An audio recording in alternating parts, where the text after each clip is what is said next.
Gaussian surface के अंदर तो पूरा स्फीयर आ गया है। स्फीयर पे चार्ज कितना है? Q। तो Q यहाँ पे मैं सिग्मा Q जीरो नहीं होगा बच्चों, जीरो नहीं, क्योंकि अंदर में भी चार्ज है, अंदर में फील्ड जीरो नहीं होगा, जैसे हॉलो कंडक्टिंग स्फेरिकल चार्ज के कारण हुआ था। स्वागत है बच्चों मेरे YouTube चैनल साइंस पॉइंट में। आज बच्चों इलेक्ट्रोस्टैट में हम लोग पढ़ेंगे गॉसेस लॉ के एप्लीकेशंस के बारे में। लास्ट लेक्चर में हम लोगों ने कुल मिला के 5 जो एप्लीकेशंस हैं गॉसेस लॉ के वो पढ़ चुके हैं, और आज हम लोग पढ़ने वाले हैं electric field due to spheres या स्फेरिकल चार्जेज।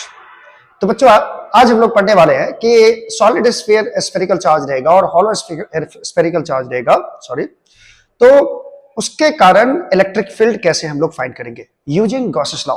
तो आइए देखते हैं कि इलेक्ट्रिक फील्ड हम लोग कैसे निकालेंगे सॉलिड स्फेरिकल चार्ज के कारण और हॉलो स्फेरिकल चार्ज के कारण। तो सबसे पहले समझ लेते हैं हम लोग कि स्फीयर जो होता है बच्चों, ये गोला जो होता है, गोला गुल गुला, ये 2 तरह का होता है।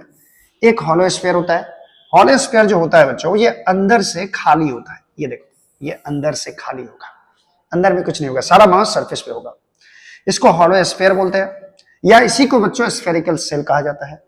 और हॉलो स्फीयर के सरफेस पे चार्ज है बच्चों, सरफेस पे सारा चार्ज कहाँ है?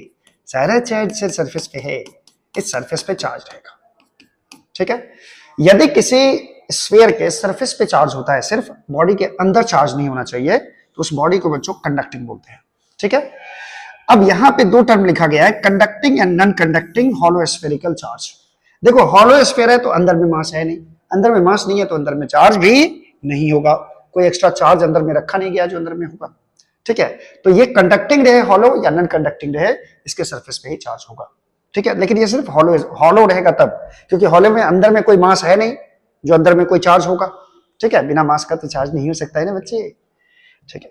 अब देखो सॉलिड या इसी को सॉलिड कंडक्टिंग स्फेरिकल चार्ज रहेगा। देखो सॉलिड क्या होता है बच्चों, सॉलिड अंदर में भी मास होगा, चार्ज नहीं, मास, ठीक है। और सॉलिड स्फीयर को भी हम लोग कंडक्टिंग बोल सकते हैं जब इसके सिर्फ सरफेस पे चार्ज हो, पूरे वॉल्यूम में चार्ज का डिस्ट्रीब्यूशन नहीं हो बच्चों, बात के समझना है। कोई भी हो, सॉलिड स्फीयर हो चाहे हॉलो स्फीयर हो, अगर सरफेस पे चार्ज है तो ये कंडक्टिंग होगा, ठीक है। और अगर पूरे वॉल्यूम में चार्ज है, जैसे सॉलिड स्फीयर होता है, सॉलिड स्फीयर में मैंने आपको क्या बताया कि सॉलिड स्फीयर में अंदर में बच्चों मास होता है, अंदर में भी मास होता है, लोहा का ठोस गेंद, इससे पहले वाले लेक्चर में भी मैंने ये बताया है। तो सॉलिड स्फीयर में भी 2 तरह के स्फेरिकल चार्ज होते हैं, एक कंडक्टिंग होगा, दूसरा नॉन कंडक्टिंग होगा। कंडक्टिंग क्या होता है बच्चों, जिसमें स्फीयर में सिर्फ सरफेस पे चार्ज होगा। तो ये जो सॉलिड कंडक्टिंग स्फेरिकल चार्ज जिस तरह से बिहेव करता है, उसी तरह से हॉलो कंडक्टिंग स्फेरिकल चार्ज भी बिहेव करेगा, क्योंकि इसमें भी सरफेस पे ही चार्ज होता है बच्चों, ठीक है। तो कंडक्टिंग का मतलब सरफेस पे चार्ज। अब यहां पे लिखा है solid non conducting spherical charge. Solid sphere है लेकिन नॉन कंडक्टिंग का मतलब होता है बच्चों पूरे वॉल्यूम में चार्ज का डिस्ट्रीब्यूशन है, यानी स्फीयर के अंदर में भी चार्ज है। तो कंडक्टिंग और नॉन कंडक्टिंग में अंतर आप लोग समझ चुके होंगे। कंडक्टिंग में बच्चों सरफेस पे चार्ज होता है और नॉन कंडक्टिंग में बच्चों पूरे वॉल्यूम में चार्ज होता है। अब आप लोग सोच रहे होंगे कि सर हॉलो स्फेरिकल चार्ज में कंडक्टिंग और नॉन कंडक्टिंग एक ही कैसे हो गया, है ना। तो कंडक्टिंग किसको बोलते हैं, जिसमें सरफेस पे चार्ज हो, ठीक है। यहां पे नॉन कंडक्टिंग भी अगर हॉलो स्फीयर रहेगा तो अंदर में चार्ज नहीं होगा बच्चों, इसमें बाहर में ही चार्ज होगा, सरफेस पे ही चार्ज होगा। तो आप समझ चुके हैं कि सॉलिड कंडक्टिंग और नॉन कंडक्टिंग स्फेरिकल चार्ज क्या होता है और हॉलो कंडक्टिंग स्फेरिकल चार्ज क्या होता है, ये भी आपने समझ रखा है, ठीक है। चलो आओ आओ आगे आओ आओ, ठीक है। एप्लीकेशन नंबर 6 है बच्चों। इससे पहले हम लोगों ने 5 एप्लीकेशंस गॉसेस लॉ के पढ़े। आज हम लोग पढ़ने वाले हैं electric field due to hollow conducting रहे या हॉलो नॉन कंडक्टिंग रहे, स्फेरिकल चार्ज होना चाहिए, या फिर सॉलिड कंडक्टिंग स्फेरिकल चार्ज होता है। इस तीनों के कारण बच्चों फील्ड जो होता है वो सेम होता है, इसीलिए हमने लिख दिया है सॉलिड कंडक्टिंग। सब कंडक्टिंग है, कंडक्टिंग कहने का मतलब है स्फीयर पे चार्ज है, स्फीयर के सरफेस पे चार्ज है। तो आओ एक हम और आप मिल करके एक स्फीयर का निर्माण करें, स्फीयर बनाए, स्फीयर 3D आ जाए। हाँ, ये मान लो बच्चों ये एक सॉलिड स्फीयर है, क्या है, सॉलिड स्फीयर, ठीक है। और सॉलिड स्फीयर के अंदर में बच्चों चार्ज है, सॉरी सरफेस पे चार्ज है, सरफेस पे चार्ज रे, इसके सरफेस पे कुछ चार्ज है बच्चों, अंदर में चार्ज नहीं है, ये हॉलो कंडक्टिंग स्फीयर के हम चार्ज होते हैं। मान लो स्फीयर का सेंटर ये है और इसका रेडियस है कैपिटल आर के बराबर, और चूंकि सरफेस पे चार्ज है बच्चों, तो सबसे पहले इसके सरफेस चार्ज डेंसिटी को डिफाइन करो। सिग्मा क्या है सर? ये तो सरफेस चार्ज डेंसिटी है। लो सरफेस चार्ज डेंसिटी हो गया। क्लियर है ये चीज? ठीक है। और सिग्मा क्या होता है बच्चों? सिग्मा होगा Q by 4 pi R square, charge पर यूनिट सरफेस एरिया। तो सरफेस एरिया स्फीयर का कितना होता है? 4 पाए आर स्क्वायर के बराबर। तो चार्ज पर यूनिट एरिया को क्या बोलते हैं हम लोग? सिग्मा बोलते हैं। अब सपोज करो पहला केस नंबर 1 स्टार्ट किया जाए। केस नंबर 1 हाजिर हो। केस नंबर 1 क्या है बच्चों? अगर मान लो मुझे स्फीयर के अंदर ही कोई पॉइंट है P, इस पॉइंट P पर इस चार्ज के कारण यहां पे फील्ड निकालना है। बात को समझो। सबसे पहले हम कहां फील्ड निकालेंगे? स्फेरिकल चार्ज के अंदर, स्फेरिकल सेल के अंदर। P लाइज इनसाइड अंदर में है P पॉइंट, और सपोज करो ये यहां से कितनी दूरी पर है बच्चों? R यूनिट की दूरी पर है। यानी ये जो स्मॉल आर है ये कैपिटल आर से क्या है? छोटा है, छोटा नन्ना समझना सा छोटा, आर लेस देन आर। ठीक है। सॉरी बच्चों। अब यहां पे फील्ड निकालने के लिए पहले क्या करोगे बच्चों? गॉसियन सरफेस बनाएंगे। सर गॉसियन सरफेस बनाइए। तो मैंने एक आर रेडियस वाला P पॉइंट से होते हुए एक Gaussian spherical Gaussian surface draw किया। अब मान लो कि जिस पॉइंट पे फील्ड निकालना है उस पॉइंट पे एक छोटा सा एरिया हम लोग मान लें ये स्फेरिकल गॉसियन सरफेस है। ये हम लोग खुद से ज्यूम किए हैं, स्फेरिकल गॉसियन सरफेस। ठीक है। सबसे पहले बात समझो बच्चों, अगर मैं बोलूं कि आप बताइए कि गॉसियन सरफेस के अंदर जो नेट चार्ज इंक्लोज्ड है वो कितना है? गॉसियन सरफेस के अंदर कितना चार्ज है? तो बच्चा अरे सारा चार्ज तो बाहर है। सारा चार्ज किधर है? वो तो बाहर है रे, इधर है, अंदर में तो कोई चार्ज है ही नहीं। तो सिग्मा इन क्या हो गया? 0 हो गया। सिग्मा क्यू इन 0 हो गया। Net charge enclosed bye Gaussian surface is 0। और गॉस साहब ने क्या कहा था कि नेट फ्लक्स का जो वैल्यू होता है बच्चों वो E डॉट डी के बराबर जो होता है वो sigma q in by epsilon naught के बराबर होता है। ये गॉसियस लॉ है कि नेट फ्लक्स का मान sigma q in by epsilon naught के बराबर होता है। अब मैं यहां पे अगर E डॉट डी का फॉर्मूला लगाऊं और सिग्मा क्यू इन का वैल्यू 0 रख दूं, इसका वैल्यू क्या हो जाएगा? 0, क्योंकि गॉसियन सरफेस के अंदर कोई चार्ज नहीं है। अगर चार्ज 0 हो गया तो एरिया तो बच्चों 0 होगा नहीं, तो E का वैल्यू क्या हो जाएगा? 0 के बराबर। E का वैल्यू 0 के बराबर।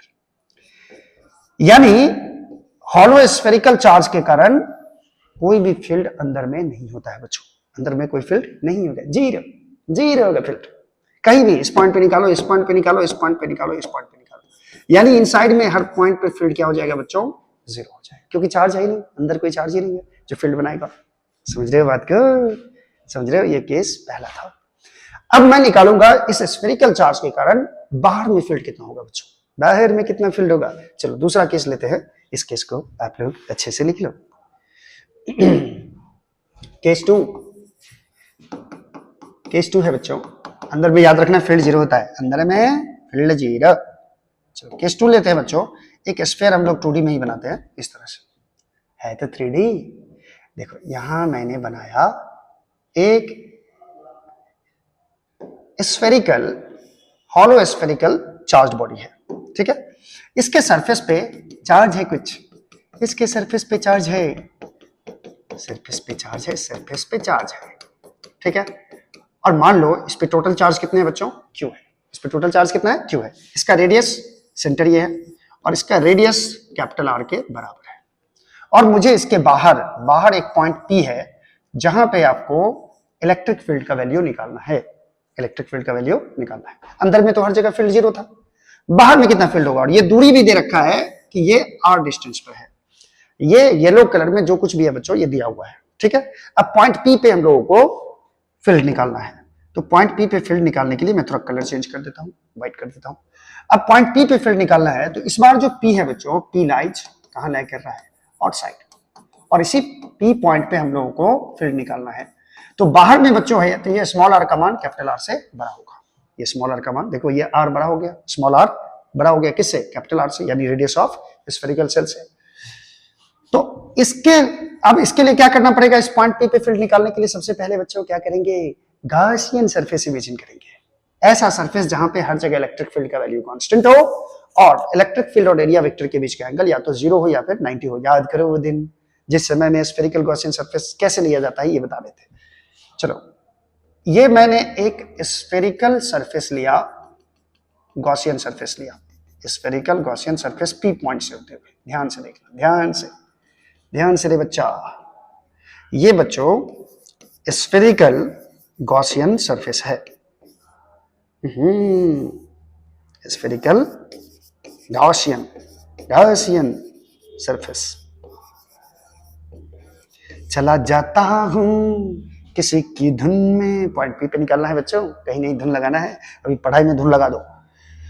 अभी इस स्फीयर के इस सरफेस पे यानी इस पॉइंट के पास हम एक एरिया कंसीडर करते हैं, छोटा सा एरिया।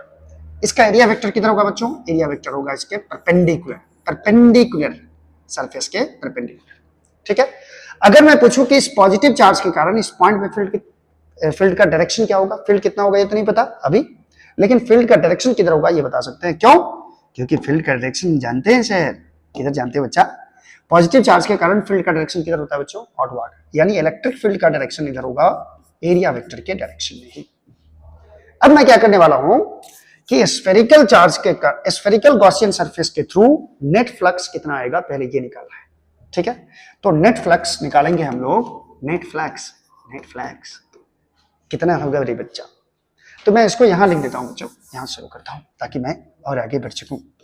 नेट फ्लक्स का जो वैल्यू होता है बच्चों, फ्लक्स का फॉर्मूला क्या होता है? E dot DA. और देखो E और डीए का डायरेक्शन क्या है बच्चों? सेम है। तो मैं यहाँ पे E डीए डायरेक्ट लिख सकता हूँ क्योंकि दोनों के बीच का एंगल कितना है? 0 डिग्री। और थीटा बराबर 0 डिग्री होता है तो फ्लक्स कितना होगा? डायरेक्ट गुना कर दो इसको E इंटू डीए से। तो यहाँ पे E को मैं बाहर निकाल लेता हूँ रे बच्चा। इंटीग्रेशन किसका हो जाएगा? डीए का, क्योंकि इलेक्ट्रिक फील्ड गॉसियन सरफेस पे हर जगह क्या होगा? सेम होगा, इसलिए E कांस्टेंट हो गया। मैंने बाहर निकाल लिया। अब इसके आगे अभी तक आपने देखा, क्या देखा कि नेट फ्लक्स कैसे निकाल रहे थे हम लोग। ये निकलेगा E और डीए का इंटीग्रेशन A हो जाएगा। अब डीए का इंटीग्रेशन होगा कितना? डीए कौन सा एरिया है बच्चों? गॉसियन सरफेस जो है, ये स्फीयर समझना, इसको सर्कल मत समझना।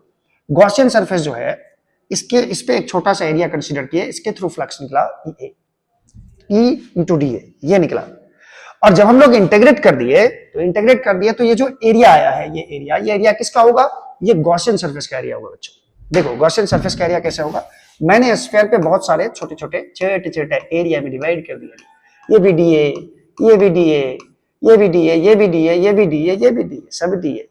सारा डीए को जोड़ दोगे तो स्फीयर का पूरा एरिया आ जाएगा बच्चों। तो यानी कि गॉसियन सरफेस का जो एरिया होगा वो कितना होगा? तो बताइए इस बड़े वाले स्फीयर का सरफेस एरिया कितना होगा? तो सरफेस एरिया आप लोग अच्छी तरह से जानते हैं क्या होता है। स्फीयर का गोला का सरफेस एरिया होता है बच्चों 4 पाई रेडियस का स्क्वायर, 4 पाई आर स्क्वायर। तो बड़े वाले स्फीयर के लिए रेडियस कितने के बराबर है? स्मॉल आर के बराबर है। तो मैं यहाँ पे E into 4 pi are square लिखने वाला। ठीक है, अब लगा दो गॉसेस लॉ। नेट फ्लक्स का मान कितने के बराबर होता है? Sigma q in by epsilon naught के बराबर होता है कि नहीं होता है? बिल्कुल होता है सर। तो ये E into 4 pi are square के बराबर होगा। अब ध्यान से देखो, ध्यान से। सिग्मा क्यू इन का मतलब क्या मैंने बताया था? सिग्मा क्यू इन का मतलब होता है बच्चों कि स्फेरिकल जो भी गॉसियन सरफेस है, जैसा भी है गॉसियन सरफेस के अंदर टोटल कितना चार्ज है। तो आप साफ साफ देख पा रहे हो गॉसियन सरफेस के अंदर जो चार्ज है बच्चों ये कैपिटल क्यू है। क्यों? क्योंकि गॉसियन सरफेस के अंदर ये पूरा स्फीयर है, पूरा। और पूरा स्फीयर है तो पूरा स्फीयर में चार्ज कितना है? Capital Q. तो भाई सिग्मा क्यू इन के बदले में क्या लिखूं? Charge enclosed bye Gaussian surface. Gaussian surface के अंदर तो पूरा स्फीयर आ गया है। स्फीयर पे चार्ज कितना है? क्यू। तो क्यू यहां पे मैं सिग्मा क्यू इन के बदले लिखने वाला हूं Q by epsilon naught is equal to E into 4 pi are square. तो यहां से बच्चों E का वैल्यू निकालोगे तो ये आ जाएगा Q by 4 pi epsilon naught are square. या फिर आप इसको ऐसे लिख सकते हो 1 बाय 4 पाई एप्सिलॉन नॉट को मैं के लिखने वाला हूं के क्यू बाय आर स्क्वायर। और ये मैं E ऑट लिख देता हूं। E ऑट का मतलब बाहर में फील्ड, E ऑट का मतलब बाहर में field. E out equal to Q by 4 pi epsilon naught are square या K Q by are square. ये सेम एज पॉइंट चार्ज है बच्चों। साफ साफ फॉर्मूला देखो, पॉइंट चार्ज के कारण भी फील्ड कितना होता है? के क्यू बाय आर स्क्वायर होता है। तो मैं लिख दूंगा same as point charge. Point charge के कारण जो फील्ड होता है वही होता है बच्चों ये कंडक्टिंग स्फीयर जो होगा होलो स्फेरिकल चार्ज, उसके कारण भी उतना ही फील्ड होता है जितना पॉइंट चार्ज के कारण होता है। ठीक है, अगर मैं ये पॉइंट सरफेस पे ले लूं at the surface of sphere, at the surface of sphere के सरफेस पे कितना फील्ड होगा बच्चों? अगर मैं ये पी पॉइंट यही था, इस पी पॉइंट को उठा के मैं यहां रख दूं तो ये हो जाएगा स्मॉल आर के बराबर सेंटर से डिस्टेंस, और ये स्मॉल आर किसके बराबर हो जाएगा बच्चों? कैपिटल आर के बराबर। ये स्मॉल आर किसके बराबर हो जाएगा? रेडियस के बराबर हो जाएगा, जो चार्ज स्फेरिकल सेल है उसके रेडियस के बराबर। तो मैं यहाँ पे पॉइंट पी को कहां पे रख दिया? सरफेस पर। तो स्मॉल आर का मान कैपिटल आर के बराबर हो गया, तो मैं यहाँ पे स्मॉल आर के बदले कैपिटल आर लिख लेता हूं, तो ये मुझे सरफेस का फील्ड दे देगा। ES बराबर के क्यू बाय स्मॉल आर के बदले मैं क्या लिख दूं? कैपिटल आर स्क्वायर, या इसको लिख सकते हो Q by 4 pi epsilon naught are square. अगर आप इसको एक और टर्म में लिखना चाहो तो देखो क्या होता है, सरफेस पर जो फील्ड होगा बच्चों Q by 4 pi are square, इसको मैं ऐसा लिख सकता हूं Q by 4 pi are square epsilon naught. और Q by 4 pi are square को क्या बोलोगे? याद करो दिन मत याद करो, अभी भी बोले थे चार्ज बट्टा ये कैपिटल आर। हाँ ये मिस्टेक हुआ है बच्चों, ये मिस्टेक, सॉरी यहाँ पे स्मॉल आर होगा, नहीं होगा, कैपिटल आर होगा। सरफेस पे निकाल रहे हैं ना हम लोग, तो के बदले 1/4 पाई एप्सिलॉन नॉट रखा मैंने। सारी रे बच्चा 4 पाई आर स्क्वायर।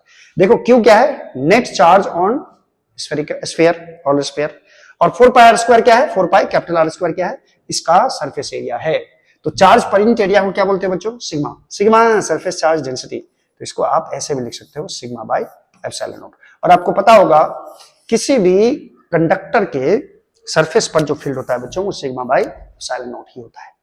चलो मैं चाहता हूं कि आप इसे नोट कर ले।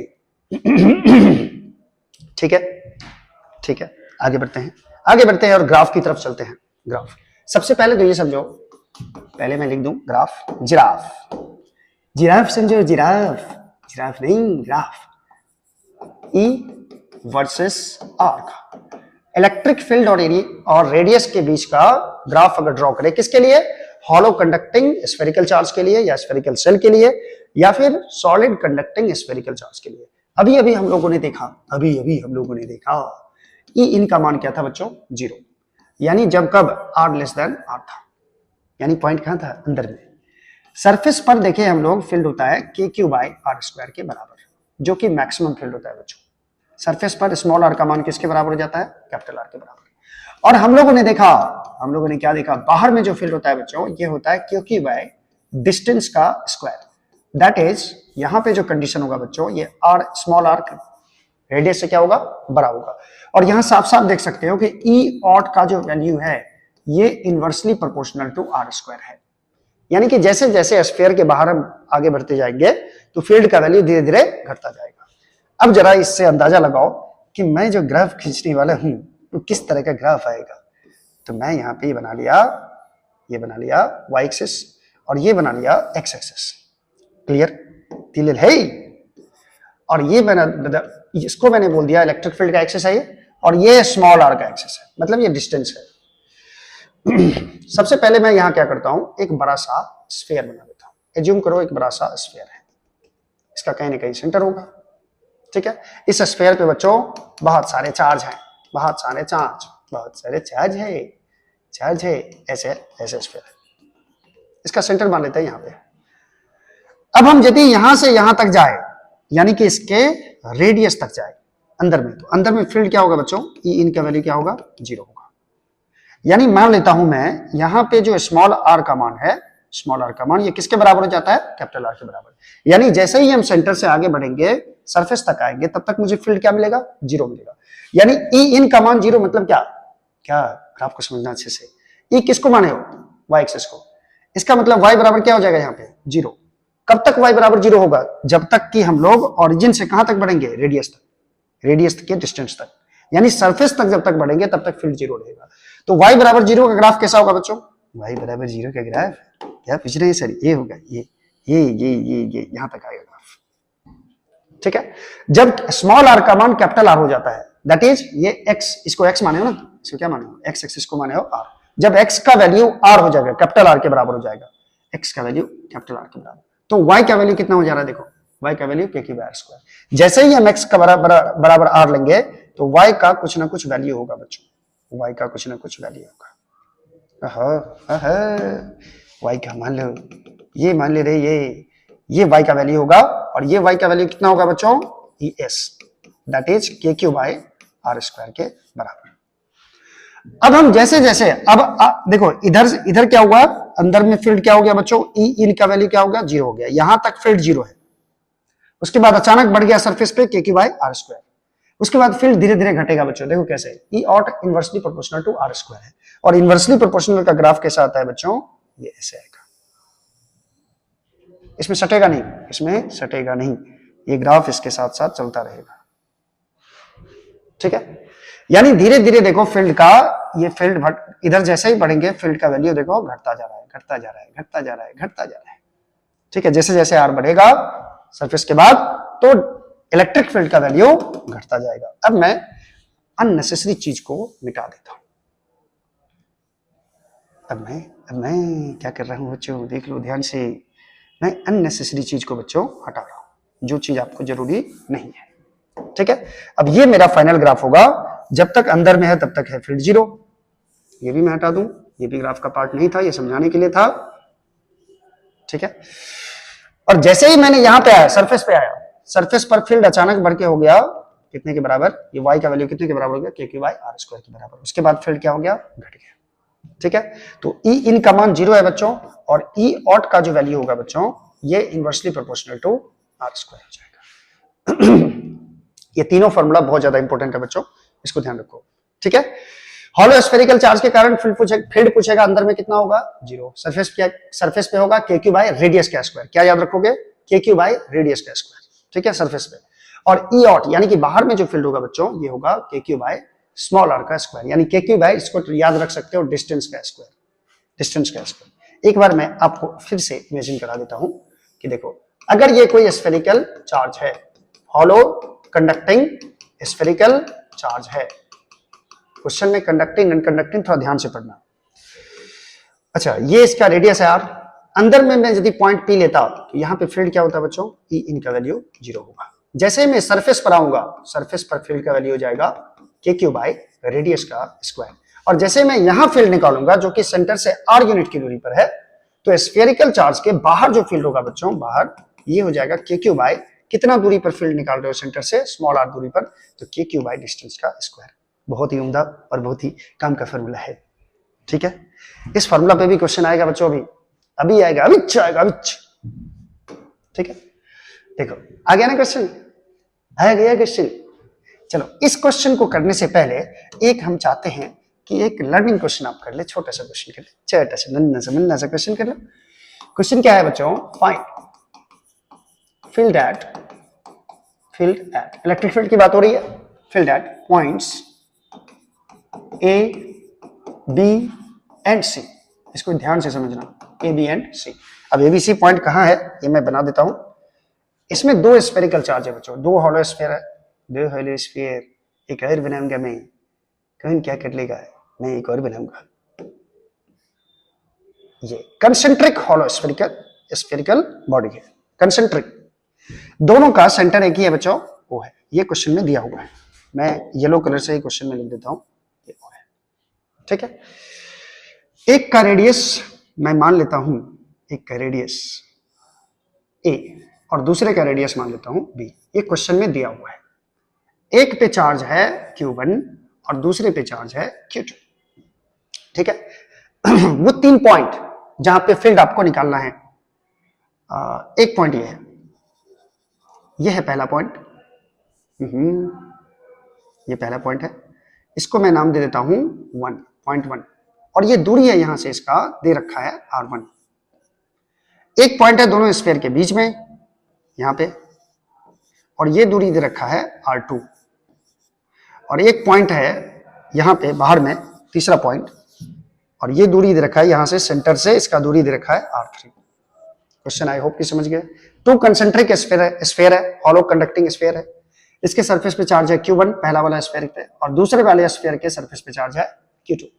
ठीक है, अब मुझे तीन जगह फील्ड निकालना है। एक पॉइंट 1 पे जो कि सेंटर से R1 दूरी पर है, एक पॉइंट 2 पे जो कि सेंटर से R2 दूरी पर है, यानी दो स्फीयर के बीच में है ये, और एक पॉइंट है तीसरा पॉइंट जो दोनों स्फीयर के रिस्पेक्ट में बाहर में है, और ये डिस्टेंस दे रखा है R3 के बराबर। ठीक है, चलिए सबसे पहले काम करते हैं सॉल्यूशन टू सॉल्यूशन। तो बच्चे अभी मैंने क्या बताया था, अभी मैंने क्या बताया था, देखो अंदर में फील्ड कितना होता है, 0। स्फेरिकल चार्ज के अंदर में field 0, conducting hollow spherical charge के। सरफेस पर फील्ड कितना होता है, KQ बाय रेडियस का स्क्वायर। क्या याद रखोगे, KQ बाय रेडियस का स्क्वायर। और बाहर में जो फील्ड होता है बच्चों, ये होता है KQ बाय डिस्टेंस का स्क्वायर। डिस्टेंस का मतलब सेंटर से ये डिस्टेंस, ये पॉइंट जो है ये सेंटर से कितनी यूनिट की दूरी पर है, यानी R, तो उस डिस्टेंस का स्क्वायर कर देंगे। चलो अब देखते हैं क्वेश्चन। बहुत मजेदार क्वेश्चन है, क्वेश्चन है बहुत मजेदार। E1 का वैल्यू क्या होगा बच्चों, E1 का वैल्यू 1 पॉइंट पे फील्ड जो होगा वो कितना होगा। तो 1 पॉइंट पे जो फील्ड होगा ये दोनों कारण होगा, स्फीयर 1 के कारण भी, स्फीयर 2 के कारण भी। तो स्फीयर 1 के कारण जो फील्ड होगा इसको मैं बोल देता हूं E1। E1 मैं कैसे लिखने वाला हूं, ऐसे। और दूसरे स्फीयर पे जो, दूसरे स्फीयर के कारण जो यहाँ पे 1 पॉइंट पे फील्ड होगा इसको मैंने मान लिया E2। ठीक है, तो 1 पॉइंट पे फील्ड निकालना है, 1 पॉइंट पे E1 बराबर कितना हो जाएगा रे बच्चा, E1 बराबर। ठीक है, अब देखो ये जो पॉइंट 1 है, जो पॉइंट 1 है जहां पे फील्ड निकालना है, अब सबसे पहले इसको देखना है कि ये पॉइंट जो है ये पहले वाले स्फीयर के रिस्पेक्ट में कहां है, अंदर में है या सरफेस पे है या बाहर में है। सोचो ये पॉइंट 1 जो है ये फर्स्ट स्फीयर के रिस्पेक्ट में, ये पॉइंट 1 कहां है, इनसाइड है। फर्स्ट करके क्या हो गया, इनसाइड हो गया, अंदर है पॉइंट। तो बच्चों ये पॉइंट अंदर में है, और अंदर में फील्ड कितना होता है बच्चों, 0 होता है। यानी पहले वाले स्फीयर के कारण पॉइंट 1 पे फील्ड होगा 0।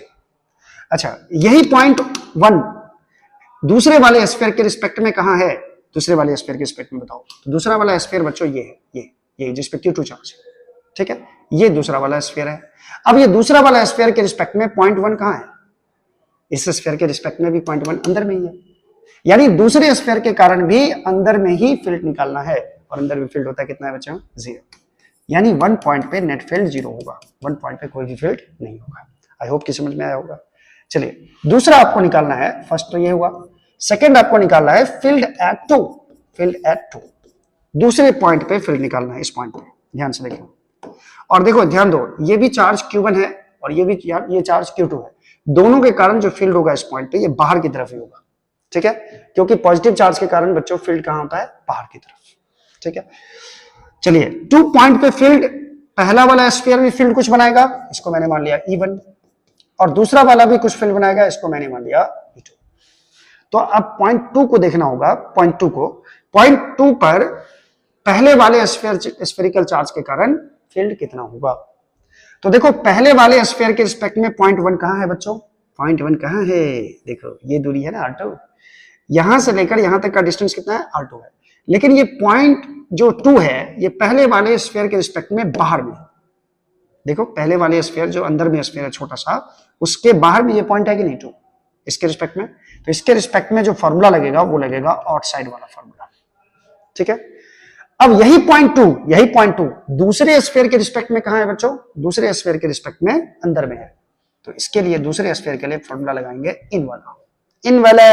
मैं एक बार फॉर्मूला लिख ही देता हूं, देखो देखो ये गरीबी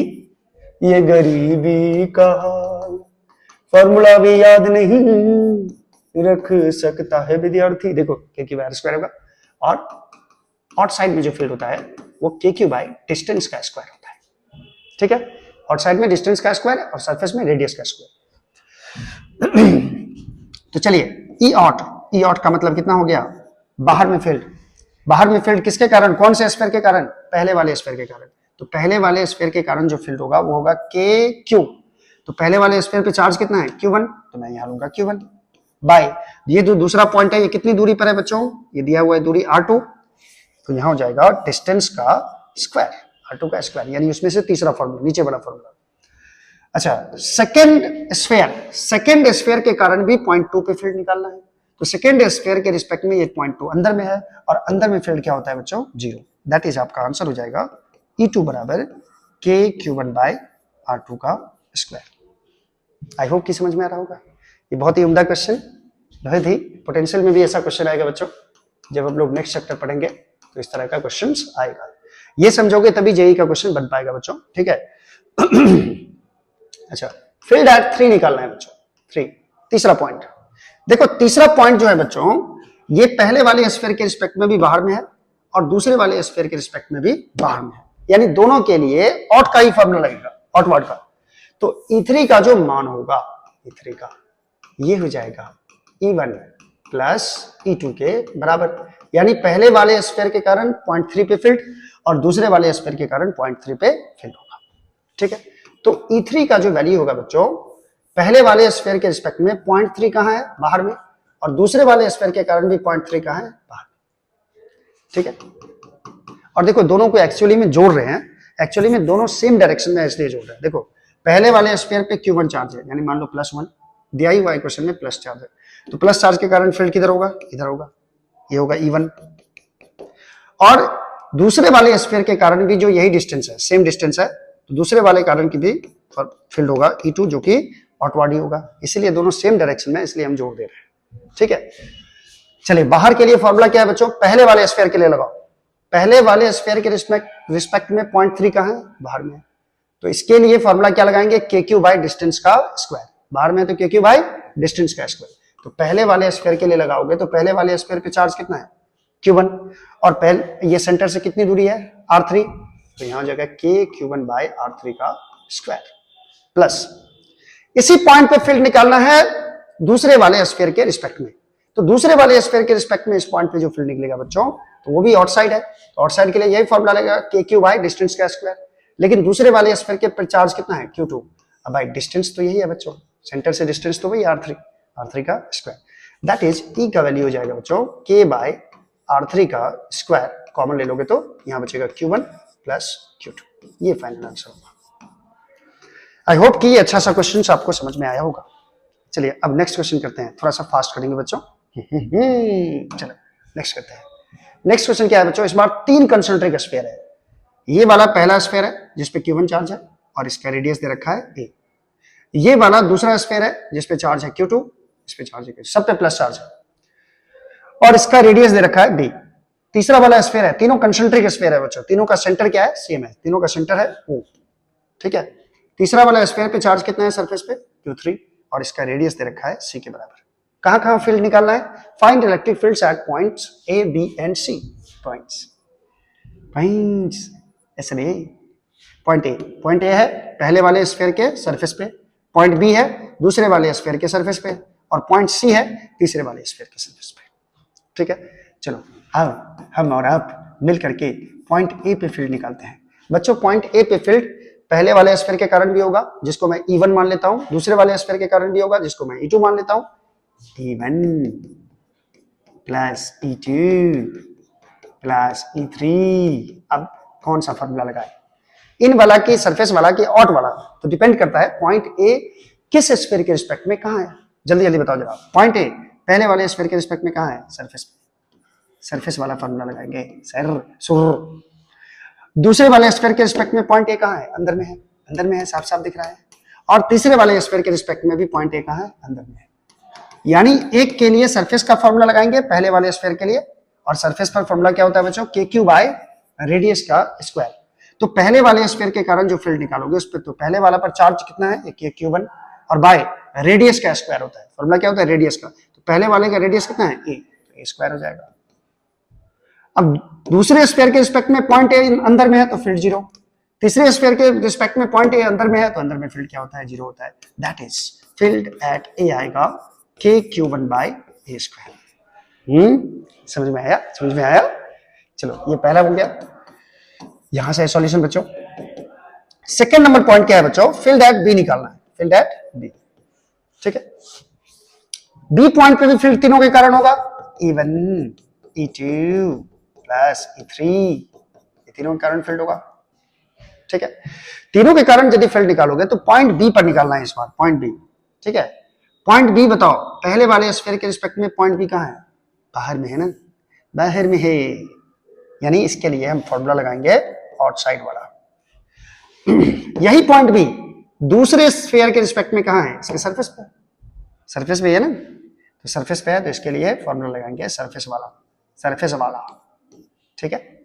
और यही पॉइंट भी तीसरे स्फीयर के रिस्पेक्ट में कहां है बच्चों? इनसाइड है, तो यहां पे फॉर्मूला लगा देंगे इनसाइड वाला, तीसरे स्फीयर के लिए इनसाइड।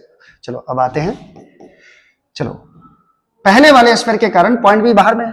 बाहर में फॉर्मूला क्या होता है बच्चों? के क्यू बाई डिस्टेंस का स्क्वायर। के क्यू बाई, तो के बदले Q1 लेंगे, पहला स्फीयर है ना, पहला स्फीयर चार्ज कितना है? Q1 बाई डिस्टेंस का स्क्वायर होता है के क्यू बाई। चूंकि इसके लिए ये बाहर में आ गया पॉइंट बी, तो यहां से सेंटर से ये डिस्टेंस कितना होगा? ये डिस्टेंस का मतलब हुआ दूसरे स्फीयर का रेडियस, दूसरे स्फीयर का रेडियस। और देखो साफ साफ दिख रहा है दूसरे स्फीयर का रेडियस कितना है? बी, तो ये भी डिस्टेंस कितना के बराबर हो जाएगा? बी के बराबर। तो k Q1 by b square plus second वाले स्फीयर के कारण निकालना है, इसके कारण सरफेस पे है। सरफेस पे फॉर्मूला क्या होता है बच्चों? के क्यू बाई रेडियस का स्क्वायर। तो चूंकि आप सेकेंड वाले स्फीयर के रिस्पेक्ट में बना रहे हैं, यानी सेकेंड वाले स्फीयर के लिए बी पॉइंट पर फील्ड कितना होगा? तो सेकेंड वाला पे चार्ज कितना है पहले देखो, Q2, के Q2 बाई रेडियस का स्क्वायर। बताइए सेकेंड वाला का रेडियस कितना के बराबर है? बी के बराबर है, तो ये हो जाएगा बी का स्क्वायर। और तीसरे वाले स्फीयर के रिस्पेक्ट में अंदर में है, तो फील्ड क्या हो जाएगा? 0 हो जाएगा। दैट इज आपका आंसर आएगा k by b square into Q1 plus Q2। This is field at B, this is field at B. Clear है? चलिए आइए सी पॉइंट पे फील्ड निकालते हैं बच्चों। सी पॉइंट पे भी तीनों स्फीयर के कारण फील्ड होगा, E1 plus E2 plus E3। बताओ सी पॉइंट पहले वाले स्फीयर के रिस्पेक्ट में कहां है? सी पॉइंट यहाँ है, ये है सी पॉइंट, तो ये बाहर में है। पहले वाले स्फीयर के लिए क्या हो गया? बाहर का फॉर्मूला लगाएंगे, आउट वाला, आउट। House that? ये क्या? आउट वाला। सेकेंड स्फीयर के रिस्पेक्ट में भी पॉइंट सी कहां है? दूसरे वाले स्फीयर के रिस्पेक्ट में पॉइंट सी सरफेस के बाहर है, तो ये आउट रहेगा। और पॉइंट सी थर्ड वाले स्फीयर के रिस्पेक्ट में पॉइंट सी कहां है? सरफेस पे है, तो मैं यहां पे सरफेस वाला फॉर्मूला लगाऊंगा। अब मैं यहां पे बच्चों डायरेक्टली लिखने वाला हूं। बाहर के लिए फॉर्मूला है के Q1 बाय डिस्टेंस का स्क्वायर। पहले वाले पर चार्ज कितना है? Q1। और इसके सेंटर से ये सी पॉइंट कितनी दूरी पर है? तो सी पॉइंट कितनी दूरी पर होगा? तीसरा का जो रेडियस होगा तीसरे स्फीयर का, वही सी के बराबर होगा। क्लियर है चीज? तो के Q1 बाय डिस्टेंस का स्क्वायर मतलब सी का स्क्वायर। इसके कारण होगा के Q2 बाय डिस्टेंस का स्क्वायर, क्योंकि दूसरे वाले स्फीयर के रिस्पेक्ट में भी बाहर वाला फॉर्मूला लगाना है। तो बाहर में ये सी पॉइंट कितनी दूरी पर है सेंटर से? सी यूनिट की दूरी पर है, तो इसके लिए भी जो है के क्यू बाई सी स्क्वायर। अब तीसरे वाले स्फीयर के रिस्पेक्ट में पॉइंट सी कहां है? सरफेस पे है, तो सरफेस पर फॉर्मूला क्या होता है? के क्यू बाई रेडियस का स्क्वायर। के क्यू बाई रेडियस, जो कि तीसरा स्फीयर है, तो तीसरे स्फीयर पे चार्ज लेंगे Q3 बाई तीसरा वाला का रेडियस कितना है? सी, तो by C square. That is ये हो जाएगा k by C square into Q1 plus Q2 plus Q3। दो बेहतरीन क्वेश्चन आप लोगों ने सॉल्व किया, आप लोगों ने किया, ठीक है। चलिए नेक्स्ट क्वेश्चन देखते हैं बच्चों, क्या है नेक्स्ट क्वेश्चन? नेक्स्ट थियरी होगा एप्लीकेशन नंबर 7, एप्स नंबर 7।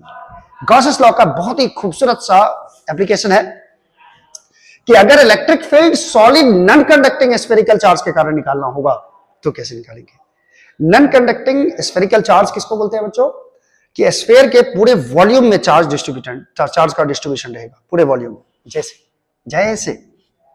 जैसे कि मैं एक स्फीयर बनाऊं, ये बड़ा सा स्फीयर बनाया मैंने, इसमें मैंने चार्ज डालना शुरू किया, गुलाबी आंखें जो तेरी देखी, शराबी ये दिल हो गया, संभालो मुझको ओ मेरे यारों, संभलना मुश्किल हो गया। ला ला ला ला ला ला ला ला ला ला ला ला ला ला ला ला ला ला ला। देखो जरा, ला ला ला। अब ये पूरे वॉल्यूम में चार्ज का डिस्ट्रीब्यूशन है बच्चों, ठीक है, पूरे वॉल्यूम में चार्ज का डिस्ट्रीब्यूशन है, ठीक है। तो इसको बोलते हैं solid non conducting sphere, solid non conducting sphere. चलो इसका मैं मान लेता हूं सेंटर ये है, और इसका रेडियस जो है बच्चों ये मैं कैपिटल आर के बराबर मान लेता हूं। इसका रेडियस कैपिटल आर, ये सेंटर है ओ, ये सेंटर है ओ, और मुझे इसके कारण फील्ड निकालना है। टोटल चार्ज मान लेते हैं इसमें कितना है? क्यू है। टोटल चार्ज कितना है? क्यू। रेडियस कितना है? आर। तो रो बताओ, रो क्या होगा? रो नहीं, रो होगा density, charge volume charge density कितना होता है? चार्ज पर यूनिट वॉल्यूम, चार्ज पर यूनिट वॉल्यूम। तो पूरे स्फीयर का वॉल्यूम कितना होगा बच्चों? Square by 3 pi r cube होगा सर। ये है वॉल्यूम चार्ज डेंसिटी, ये है आम जिंदगी वॉल्यूम चार्ज डेंसिटी। हम लोग अभी इंटेंस जिंदगी, ठीक है, वॉल्यूम चार्ज डेंसिटी है रो। अब कहां पे फील्ड निकालना है ये समझो जरा। इसी के अंदर एक पॉइंट है P, इस पॉइंट P पे बच्चों फील्ड निकालना है, जो कि यहां से डिस्टेंस दे रखा है R के बराबर। इस पॉइंट पे फील्ड निकालना है। तो फटाफट हम लोग क्या करें, गॉसियन सरफेस बनाइए सर, गॉसियन। तो यहां मैंने एक गॉसियन सरफेस बनाया, गॉसियन सरफेस ऐसा बनाया, ठीक है। यह है बच्चों क्या, गॉसियन सरफेस। पॉइंट P कहां है? अंदर है, और अंदर में पॉइंट P पे फील्ड हम लोग को निकालना है। तो मैंने पहला केस ले लिया, केस बहुत करते हैं आप sir. P lies inside the sphere, मतलब इस बार स्मॉल r का जो वैल्यू होगा वो कैपिटल R से छोटा होगा। स्मॉल r का जो वैल्यू होगा वो कैपिटल R बड़े वाले रेडियस से छोटा होगा। मैंने ये ज्यूम किया, अरे एक छोटा सा स्फीयर जिसका रेडियस कितने के बराबर हो? R के बराबर है। ये गॉसियन सरफेस हुआ बच्चों। अब गॉसियन सरफेस पे कोई एक छोटा सा एरिया कंसीडर करो, एरिया वेक्टर। इसका एरिया का डायरेक्शन किधर होगा बच्चों? बाहर की तरफ। मैंने बाहर इतना बड़ा दिखा दिया ताकि आपको दिखे अच्छे से, ठीक है। चलो यहां पे यदि मैं बोलूं आपको बच्चों कि फील्ड का डायरेक्शन किधर होगा इस पॉइंट पे, तो पॉजिटिव चार्ज के कारण फील्ड का डायरेक्शन किधर होगा? बाहर की तरफ ही होगा। यानी इलेक्ट्रिक फील्ड और एरिया वेक्टर के बीच का एंगल क्या होगा? सेम होगा, ठीक है। तो पहले गॉसियन सरफेस से रिलेटेड फ्लक्स निकालिए। क्या निकालिए? फ्लक्स निकालेंगे सर, फ्लक्स नहीं रे बच्चा, net flux through Gaussian surface. इतना लैंग्वेज नहीं लिखूंगा नहीं तो आप बोर हो जाओगे, ठीक है। Net flux through Gaussian surface. Net flux कितना होगा? फ्लक्स का वैल्यू क्या होता है बच्चों? E dot D A.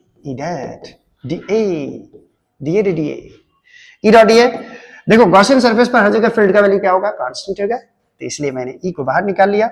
अब सबसे पहले तो ये सोचो कि ई और डी ए का डायरेक्शन क्या है बच्चों? सेम है। ये मैंने छोटा सा एरिया कंसीडर किया है, ये छोटा सा एरिया, इस एरिया का डायरेक्शन इधर है, फील्ड का भी डायरेक्शन किधर है? सेम है। तो याद करो थीटा 0 हो गया, और थीटा जब भी 0 होता है बच्चों तो इसके बदले मैं डायरेक्ट लिख दूंगा ई डॉट डी ए के बदले डायरेक्ट लिख दूंगा ई इंटू डी ए, क्योंकि cos थीटा cos 0 1 हो जाता है। अच्छा, नेट फ्लक्स का वैल्यू आया ई इंटू डी ए। तो नेट फ्लक्स का वैल्यू कितना आया? बोला तो ई बाहर निकालो, डी ए का इंटीग्रेशन हो जाएगा। क्लियर है चीज? अब बच्चों अब मैं डी ए का इंटीग्रेशन करूंगा, क्या हो जाएगा? ए हो जाएगा। और ए किसका एरिया होगा बच्चों? Surface area.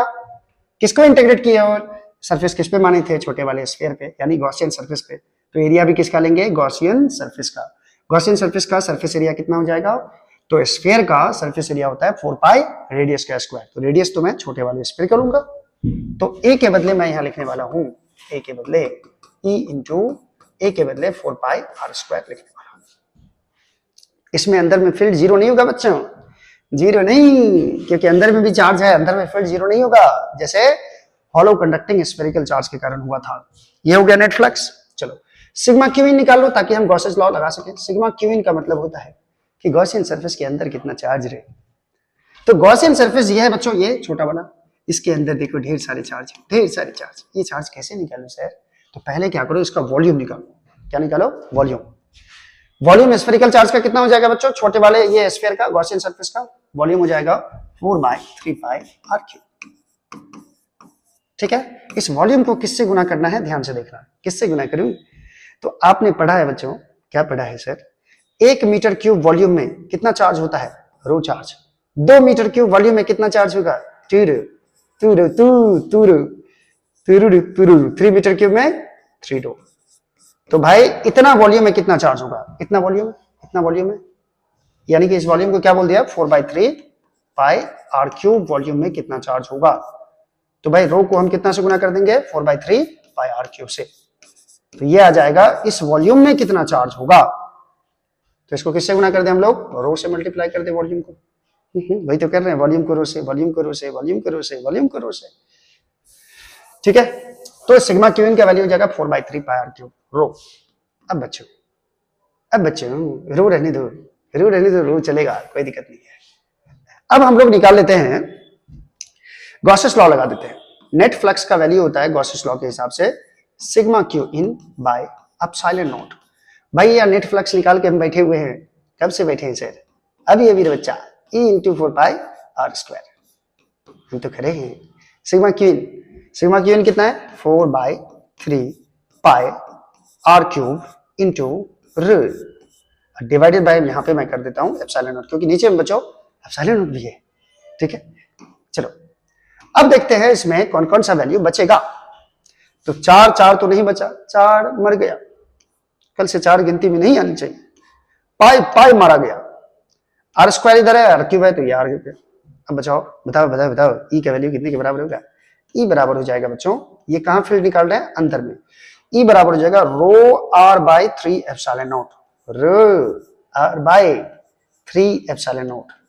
याद करो, नॉन कंडक्टिंग सॉलिड सिलेंडर के कारण फील्ड था ρr/2 एप्सिलॉन नॉट, लेकिन solid non conducting spherical charge के कारण अंदर में r डिस्टेंस पर फील्ड कितना होगा? यहाँ पे फील्ड कितना होगा? इस फील्ड का वैल्यू होगा बच्चों ρr/3 एप्सिलॉन नॉट। आप चाहो तो यहाँ पे रो का वैल्यू रख भी सकते हो, कोई दिक्कत नहीं है, रो के टर्म में ही रहने दो, बेहतर होगा। ठीक है, ठीक है। अब साफ साफ दिख रहा है सर कि रो तो कांस्टेंट है बच्चा, 3 कांस्टेंट, एप्सिलॉन नॉट कांस्टेंट, तो अंदर का जो फील्ड है ये r के डायरेक्टली प्रोपोर्शनल है, यानी r बढ़ेगा तो फील्ड भी बढ़ेगा। इसका मतलब हुआ कि हम जब सेंटर से दूर जाएंगे, r बढ़ाएंगे तो फील्ड भी बढ़ेगा, फील्ड भी बढ़ेगा। ये तो गड़बड़ हो गया सर, दूर जाएंगे तो फील्ड घटना चाहिए, ऐसा क्यों हो रहा है? क्यों हो रहा है ऐसा? चलो क्या हो रहा है इसका जवाब यहाँ पे देता हूँ। मान लो कि ये स्फीयर है, इसमें बहुत सारे चार्ज है, बहुत सारे चार्ज। अब इतना चार्ज मैं नहीं बनाऊंगा, फिर से गाना सुनोगे तुम लोग? बिल्कुल सुनाऊंगा अच्छे से, ठीक है। अब मान लो कि मुझे इस पॉइंट पे अगर फील्ड निकालना होता, ये सेंटर है, इस पॉइंट पे फील्ड निकालना होता तो ये गॉसियन सरफेस होता है, ये दूरी होता r। अगर मैं इस पॉइंट पे फील्ड निकालता थोड़ा सा दूर, ये r होता, और थोड़ा सा दूर यहां पे आता तो बच्चों ये गॉसियन सरफेस होता है, और ये दूरी होता r। यानी सेंटर से जैसे जैसे दूरी बढ़ाएंगे तो देखो ये छोटा वाला गॉसियन सरफेस में कम चार्ज आएगा, और बड़े वाले गॉसियन सरफेस में ज्यादा चार्ज आएगा, तो ज्यादा फील्ड होना चाहिए। कम चार्ज है तो पॉइंट P पे कम फील्ड, ज्यादा चार्ज है तो पॉइंट P पे ज्यादा फील्ड। इसीलिए हम लोग सेंटर से जैसे जैसे आगे बढ़ेंगे फील्ड का वैल्यू बढ़ता जाएगा, फील्ड का वैल्यू बढ़ता जाएगा। यदि मैं यहाँ पे 3 पॉइंट दूं आपको, ये पॉइंट दूं 1 2 3, फील्ड कहां पे जाता होगा बच्चों? 3 पॉइंट पे, क्योंकि जैसे जैसे पॉइंट बढ़ेगा तो गॉसियन सरफेस के अंदर का चार्ज बढ़ेगा, ठीक है। इसीलिए हम लोग जब तक सरफेस तक जाते हैं तब तक फील्ड बढ़ता रहता है। चलो, आई होप कि समझ में आया होगा, आई होप। तो हम लोग अंदर में फील्ड निकाल लिए। अब इसी के स्फेरिकल चार्ज के कारण बच्चों हम लोग को बाहर में फील्ड निकालना है। ओ यार, ये बहुत परेशान, असुविधा के लिए खेद है बच्चों। तो मैं क्या बता रहा था कि अंदर में पॉइंट P है तो ये फील्ड कितना आएगा? ρr/3 एप्सिलॉन नॉट आएगा। क्लियर है ये? लेकिन बच्चों रो का अगर मैं वैल्यू रख दूं, रो का वैल्यू क्या होता है बच्चों? अब मैं यहाँ पे नेक्स्ट क्वेश्चन आ गया, ρr/3 एप्सिलॉन नॉट है, अगर मैं रो का वैल्यू रख दूं, E इन बराबर है ρr/3 एप्सिलॉन नॉट। रो क्या था बच्चों? चार्ज पर यूनिट वॉल्यूम। वॉल्यूम कितना होगा स्फीयर का? 4/3πr³। ठीक है, क्यों? ये रो का वैल्यू हुआ, रो के बाद यहाँ पे क्या है? r, और रो के नीचे में क्या है बच्चों? 3 एप्सिलॉन नॉट। तो मैं यहाँ पे 3 एप्सिलॉन नॉट डाल देता हूँ, 3 और 3 कैंसिल हो जाएगा, ठीक है। और मैं यहाँ पे E इन का वैल्यू लिख सकता हूँ QR/, इस पे देखो 4π एप्सिलॉन नॉट r³ बच रहा है, 4π एप्सिलॉन नॉट r³ ये बच रहा है, ठीक है। अगर ये बच रहा है तो मैं इसको ऐसे लिख सकता हूँ, 1/4π एप्सिलॉन नॉट को K लिख दिया, KQR/r³। ये अंदर में फील्ड होता है बच्चों, ठीक है। या फिर आप याद रखो ρr/3 एप्सिलॉन नॉट, आपको दोनों फार्मूला याद रखना चाहिए। ρr/3 एप्सिलॉन नॉट ये अंदर में फील्ड होता है, ठीक है। किसके कारण? Solid non conducting hollow spherical charge के कारण, ठीक है। चलो केस 2 है, दूसरा केस करने आ रहे हैं सर, दूसरा केस करने, ठीक है। जरा देख लो मैं रिकॉर्डिंग हो रहा है कि नहीं, ये ना हो कि मैं बोलता रहूं और रिकॉर्ड ही ना हो। केस 2 है बच्चों, P lines point P lies outside. अगर पॉइंट पी आउटसाइड रहेगा मतलब ये एक स्फेरिकल चार्ज है, ये एक स्फेरिकल चार्ज है। चाहे सुख हो चाहे दुख हो दिल ने तुझको ही पुकारा, तूने हमको है बनाया, तूने हमको है सवारा, जहां को तो रब का है हमें तेरा है सहारा, बस तेरा। अरे कलर चेंज नहीं हुआ, कलर चेंज नहीं हुआ, मैंने सेंटर का, मैं ये सेंटर ओ बोल देता हूं इसको। इस बार बच्चों इस पे चार्ज कितना है, क्यू है। इस बार क्या, पहले भी यही था, रेडियस है आर। अब इस बार मुझे यहाँ पे इस पॉइंट पी पे फील्ड निकालना है जो कि सेंटर से आर यूनिट की दूरी पर है, बाहर है। पॉइंट पी कहाँ है, स्फीयर के बाहर है। अब स्फीयर के बाहर होगा बच्चों तो बाहर एक गॉसियन सरफेस बना लेता हूं मैं, यहाँ पे फील्ड निकालना है तो सेम काम करेंगे जैसे हम लोग हॉलो कंडक्टिंग स्फीयर के चार्ज के कारण किए थे। याद करो ये जो एरिया होगा इधर ये कितना होगा, डी हो जाएगा, और इस स्फेरिकल चार्ज के कारण यहाँ पे जो फील्ड आएगा बच्चों उसका भी डायरेक्शन पॉजिटिव चार्ज है, तो फील्ड का डायरेक्शन क्या होगा, नॉर्मली आउटवर्ड बाहर की तरफ होगा, तो फील्ड का डायरेक्शन भी वही हो गया। अब यदि नेट फ्लक्स निकालोगे तो इसमें भी वही आएगा, ई इंटू ए के बराबर जैसा कि आया था। लेकिन इस बार एरिया कौन सा लोगे, एरिया कौन सा लोगे, ये simplified form of Gauss's law बताया था मैंने। 5 बराबर कितना हो जाएगा, ई इंटू ए के बराबर। अब यहाँ पे एरिया किसका लेंगे, गॉसियन सरफेस का। ये क्या है, गॉसियन सरफेस पर आशा बनाए हैं, ठीक है। इस केस में बच्चों स्मॉल आर का मान कैपिटल आर से बड़ा होगा, ये मैं यहाँ लिख देता हूं, क्लियर है, क्लियर। चलो अब देखो बच्चों यहाँ पे एरिया लेंगे गॉसियन सरफेस का, किसका, गॉसियन सरफेस का एरिया रे, गॉसियन सरफेस का एरिया हो जाएगा 4 पाई, सरफेस एरिया कितना हो जाएगा आर स्क्वायर, क्योंकि गॉसियन सरफेस का रेडियस है स्मॉल आर के बराबर। ये नेट फ्लक्स हो गया। अब ये नेट फ्लक्स किसके बराबर होता है बच्चों, sigma q in by epsilon naught के बराबर, sigma q in by epsilon naught के बराबर। ये वैल्यू हो जाएगा E into 4 pi are square के बराबर। अब सिग्मा क्यू इन का मतलब होता है गॉसियन सरफेस के अंदर कितना चार्ज है बच्चों, गॉसियन सरफेस के अंदर, तो गॉसियन सरफेस के अंदर टोटल चार्ज है, टोटल चार्ज कितना रे, क्यू, टोटल चार्ज कितना है, q, q by epsilon naught is equal to E into 4 pi are square. ये हो जाएगा। अब देखो बच्चों ये हो जाएगा कितना, ये हो जाएगा कितना रे, ई बराबर कितना हो जाएगा, Q by 4 pi epsilon naught are square, या 4 पाई एप्सिलॉन नॉट को 1 बाय 4 पाई एप्सिलॉन नॉट को आप के लिख दो तो ये हो जाएगा के क्यू बाय आर स्क्वायर के बराबर। ये हो जाएगा बच्चों बाहर में फील्ड, बाहर में फील्ड होगा ई बराबर q by 4 pi epsilon naught are square या फिर k Q by are square, same as point charge, same as point charge, ठीक है। तो अंदर में कितना फील्ड आया बच्चों, अंदर में फील्ड आया के क्यू आर बाय रेडियस का क्यूब, के क्यू आर बाय रेडियस का क्यूब, और बाहर में फील्ड कितना आया, के क्यू बाय आर स्क्वायर, जो कि पॉइंट चार्ज के कारण होता है। अगर मैं सरफेस पे निकालता at the surface, at the surface, यानी ये पॉइंट पी अगर सरफेस पे होता तो ये दूरी होता आर, स्मॉल आर, और स्मॉल आर और कैपिटल आर क्या हो जाएगा, बराबर हो जाएगा। सरफेस पे स्मॉल आर का मान कैपिटल आर के बराबर हो जाएगा, और सरफेस पे जो फील्ड होगा बच्चों ये हो जाएगा के क्यू बाय स्मॉल आर के बदले में यहाँ पे रेडियस का स्क्वायर लिख देता हूं, के क्यू बाय रेडियस का स्क्वायर हो जाएगा रे बच्चा। क्लियर है, ये क्लियर है। देखिए इससे बहुत सारे क्वेश्चंस जेई में आ चुके हैं, किससे, हॉलो कंडक्टिंग स्फेरिकल चार्ज के कारण भी आ चुके हैं, और solid non conducting spherical charge के कारण भी क्वेश्चंस आ चुके हैं बच्चों, आ चुके ही, समझना जरा k q r by r q, ठीक है, ठीक, हाँ। चलिए, या अगर मैं बात करूं बाहर में जो फील्ड होता है बच्चों ये होता है, सॉरी अंदर में जो फील्ड होता है वो होता है रो आर बाय 3 एप्सिलॉन नॉट के बराबर। ये चीज समझ में आ रहा है, यही चीज समझ में आ रहा है। चलो ठीक है, अब हम लोग जानते हैं कि ग्राफ इसका कैसा होगा, ई वर्सेस आर का ग्राफ कैसा होगा बच्चों। जिराफ, फिर से आया giraffe, E versus r, E versus r, ठीक है। तो अंदर में फील्ड हम लोगों ने कितना देखा, अंदर में था के q r by distance radius का क्यूब था, अंदर में फील्ड जीरो नहीं है बच्चों, याद रखना, और सरफेस पे था के क्यू बाय रेडियस का स्क्वायर जो कि मैक्सिमम होगा बच्चों, और बाहर में जो फील्ड था, बाहर में ई आउट रे आउट, तो ई और जो है बच्चों ये है के क्यू बाय डिस्टेंस का स्क्वायर के बराबर। थोड़ा सा ध्यान से समझना, थोड़ा शॉर्ट में बता रहा हूं मैं, शर्ट में क्या बता रहे हूं, समझने बाद क्यों। देख देख,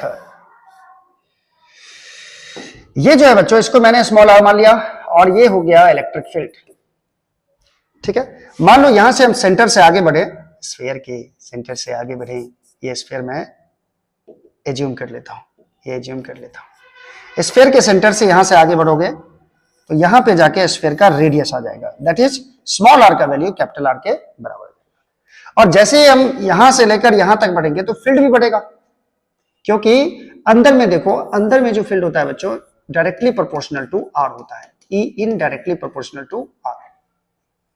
और ई किसको माने, वाई को, आर किसको माने, एक्स को, y directly proportional to x, यानी कि स्ट्रेट लाइन का ग्राफ होगा। यानी फील्ड पहले धीरे धीरे बढ़ेगा बच्चों, फील्ड पहले धीरे धीरे बढ़ेगा। कहां तक बढ़ेगा, आर बराबर आर तक, आर बराबर आर तक।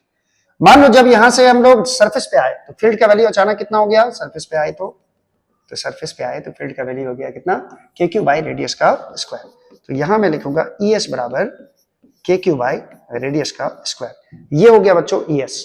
जब हम लोग स्मॉल आर का मान कैपिटल आर लिए तो सरफेस पे आ गया, तो सरफेस पे फील्ड ये हो गया, ये किसके बराबर है, के क्यू बाई रेडियस के स्क्वायर के बराबर। यानी यहां पे फील्ड धीरे धीरे पहले हम लोग बढ़ाएंगे। स्फीयर को मैं मिटा देता हूं, ठीक है, यहां पे फील्ड हम लोग धीरे धीरे, नहीं मिटा रे, नहीं मिटा, फील्ड को धीरे धीरे यहां से हम बढ़ाएंगे। पहले फील्ड बढ़ता जाएगा, धीरे धीरे धीरे धीरे धीरे धीरे बढ़ेगा, धीरे धीरे बढ़ेगा। देखो जैसे जैसे हम सेंटर से दूर जा रहे हैं, इधर जा रहे हैं, इधर जाए तो फील्ड बढ़ रहा है, इधर गए तो फील्ड बढ़ा, धीरे धीरे फील्ड का वैल्यू पहले सरफेस तक बढ़ गया और बढ़ के कितना हो गया, k q by r square. Clear है चीज, क्लियर है। उसके बाद देखो बच्चों, ई आउट का मतलब हो गया बाहर में, बाहर में जो फील्ड है वो inversely proportional to are square है, तो ये हाइपरबोलिक कर्व होगा।